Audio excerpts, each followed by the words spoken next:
Hello दोस्तों, आपका फिर से एक बार स्वागत है इस मंच पर।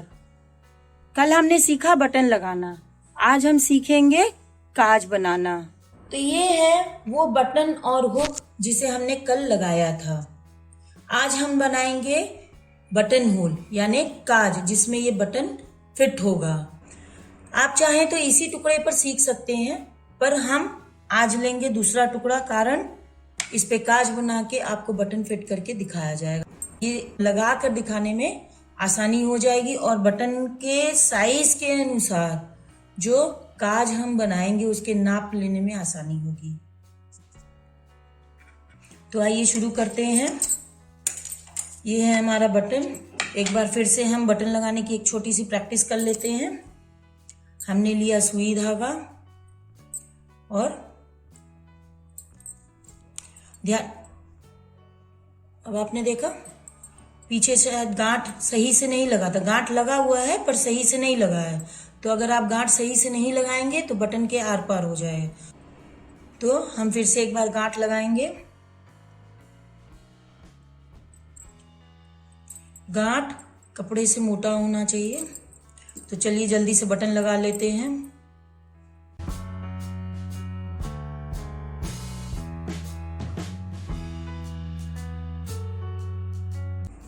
तो ये देखिए हमारा बटन लग चुका है। अब हम बनाएंगे इसका बटन होल। तो बटन होल बनाने के लिए सबसे पहले चीज हमें ध्यान रखनी है कि कपड़े को बराबर से फोल्ड करेंगे ताकि बटन की साइज ली जा सके। और फिर कपड़े को मोड़कर आप देख सकते हैं कि आधा बटन दिख रहा है। इस बटन के बराबर में हम निशान लगाएंगे। तो ये हो गई है हमारे बटन के नाप की काज। और अब हम इसे काटेंगे। काटने के लिए इसे बराबर से फोल्ड करेंगे और एक छोटा सा कट लगाएंगे। ध्यान रहे कट ज्यादा बड़ा नहीं होना चाहिए। तो आप देख सकते हैं ये होल हो गया है। आप चाहे तो बटन डाल के उसमें एक बार चेक भी कर सकते हैं। बटन देखिए अलग नहीं होना चाहिए। तो हमारा बटन होल साइज सही है। अब हम करेंगे इसकी सिलाई। तो हमने काज की मार्किंग कर ली है। अब इस काज की हम करेंगे सिलाई। अब इसकी सिलाई की क्यों ज़रूरत है, आप देख सकते हैं कि यहाँ पर कई धागे उधड़े हुए दिख रहे हैं। तो इन धागों में बटन फंस सकता है। जैसे कि अभी आपने थोड़ी देर पहले देखा होगा कि जब हम बटन खोल रहे थे तो धागे में फंस गया था। तो एक उसलिए, और दूसरी चीज़ इसके एजेस जो इसके किनारे हैं उसमें सफाई आ जाए, मजबूती आ जाए। अब जैसे बटन लगाएंगे बार बार लगाने खोलने पर क्या होगा कि ये छेद बढ़ता जाएगा, कपड़ा फटता जाएगा। तो कपड़ा ना फटे, इसका छेद बड़ा ना हो, इसीलिए भी इस छेद को मजबूती प्रदान करने के लिए हम इसकी सिलाई करते हैं। अब काज की सिलाई करने के लिए भी हम इसकी सिलाई ऊपर से शुरू करेंगे। कारण जब हम बटन लगाएंगे तो बटन आपका पीछे की तरफ आएगा और काज का ये हिस्सा दिखेगा, जो पीछे का हिस्सा है वो दिखेगा। तो इसलिए हम काज की सिलाई भी ऊपर से करेंगे। तो हम करेंगे थोड़ा सा कपड़ा, जहाँ पे छेद खत्म हो रहा है ठीक उसके बगल में हम थोड़ा सा कपड़ा लेके छेद के आर पार इस तरह से सुई निकाल लेंगे और फिर इस छेद में जाएंगे। आप ये देखिए छेद है, आप यहाँ पर देख सकते हैं ये छेद है। इस छेद में जाएंगे और जहाँ पे हमने धागा निकाला था उसी की सीध में आप चाहें तो इस पर निशान भी लगा सकते हैं कि आपको कितना दूरी सिलना है।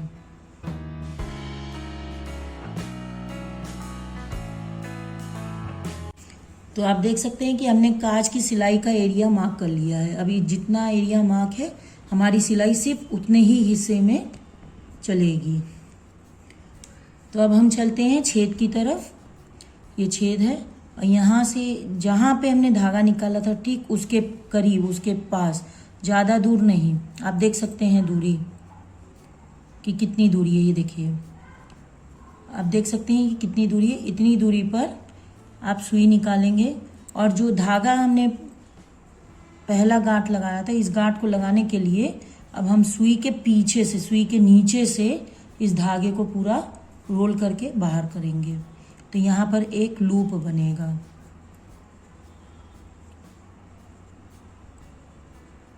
इसे आप देख सकते हैं, ये लूप बना है। इस लूप को हम नीचे की तरफ लाएंगे।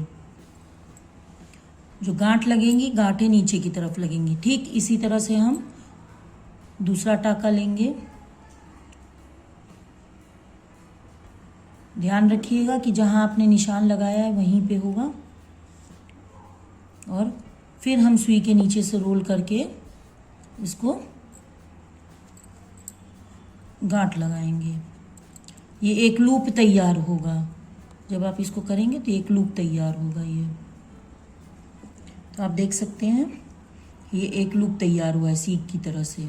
अब इस लूप को हम नीचे करेंगे और धागा खींचेंगे तो आप देख सकते हैं कि यहाँ पर गांठ लग रहा है नीचे।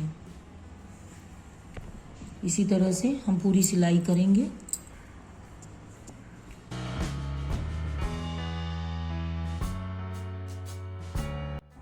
तो आप यहाँ देख सकते हैं 4 टाके लग चुके हैं और यहाँ पर जो है गांठें लग चुकी हैं। गांठ लगने से इसमें मजबूती आएगी।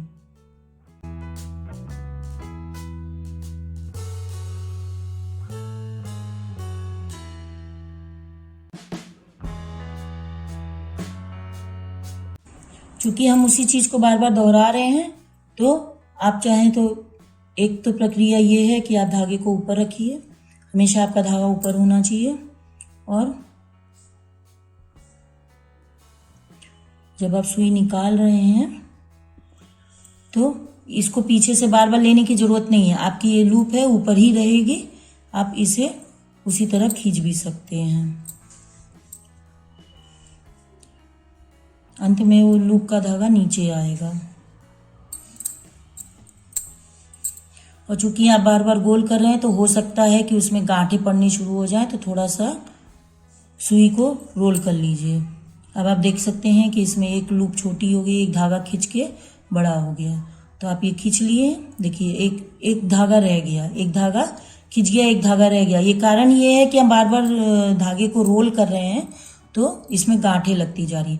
आप इसको हल्का सा खींच दीजिए तो ये लूप बाहर आ जाएगा। देखिए ये आपका बाहर आ गया। तो इसको सीधा करने का एक तरीका, आप देखिए यहाँ पे गांठें लगी हैं, आप देख सकते हैं ये पूरा धागा रोल हो गया है। तो इसको आप पूरा सुई तक खींचिए। अब ये आपका धागा पूरा सीधा हो गया, आप देख सकते हैं ये धागा पूरा सीधा हो गया है। अब आपको करना कुछ नहीं है। आप यहाँ पे धागों में रोल्स देख सकते हैं, ये मुड़े हुए हैं धागे। आप देख सकते हैं कि ये धागे मुड़े हुए हैं। बस जहाँ मुड़ा है उसी को थोड़ा सा ऐसे रोल कर दीजिए, तो जितनी तहें लगी हैं वो खुल जाएंगी। तो अगले गांठ में जब आप अगला टाका लगाएंगे तो गांठ नहीं लगेगा।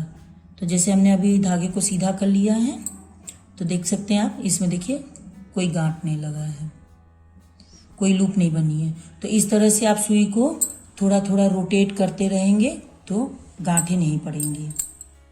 अब हम आ गए हैं एक तरफ के आखिरी छोर पर।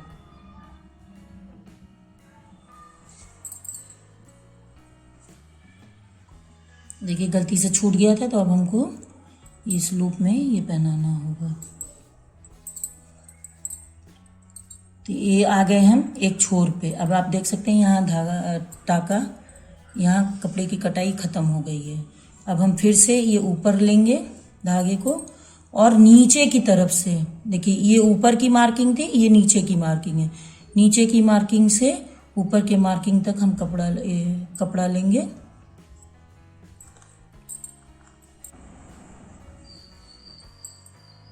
आप देख सकते हैं बार बार गांठें लग रह जा रही हैं।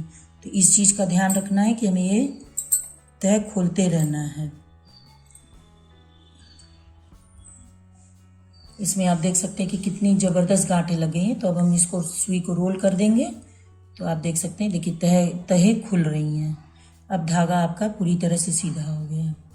अब जहाँ पे हमने छोर पर पहला गांठ लिया था ऊपर से नीचे, वहाँ पे हम 2 टाके और लगाएंगे, एकदम पास पास 2 टाके और लगाएंगे।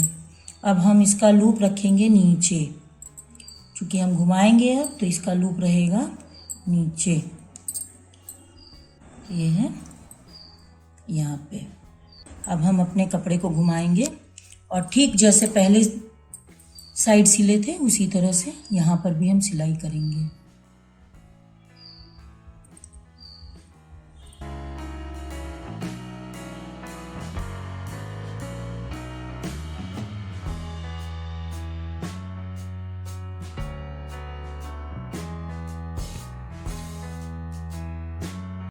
तो अब हम पहुंच गए हैं दूसरे छोर के किनारे पर।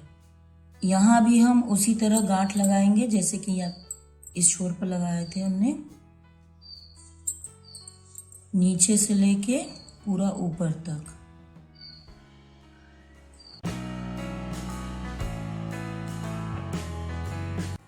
तो अब आप देख सकते हैं दोनों छेद का मुंह पूरी तरह से पक्का हो गया और सील हो गया है, और ये हो गया है आपका काज का हिस्सा।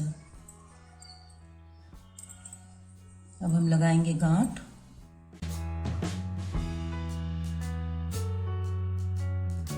तो आप देख सकते हैं गांठ लग गया है। तो अब आप देख सकते हैं कि ये काज पूरी तरह से तैयार हो गया है, और ये है वो हिस्सा जहाँ से धागे उधर रहे थे। तो अब आप देख सकते हैं ये भी पूरी तरह से सील हो गया है, तो अब इसमें से भी धागे बाहर नहीं निकलेंगे। अब हम लगाएंगे इसमें ये बटन। तो आप देख सकते हैं कितनी खूबसूरती से बटन बैठ गया है।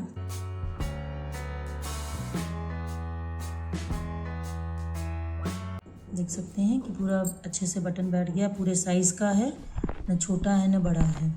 अब आज ये कपड़ा अलग टुकड़ा लेने का एक मेन कारण ये था कि आपको बटन कहाँ लगाना है और कैसे लगाना है आप इसको सीख सकें। होता क्या है, काज तो मशीन से बनी रहती है शर्ट में, पर क्या टूटता है तो बटन है। हमें बार बार बटन लगाने की ज़रूरत होती है, तो बटन को सही जगह पे लगाना बहुत ज़रूरी है।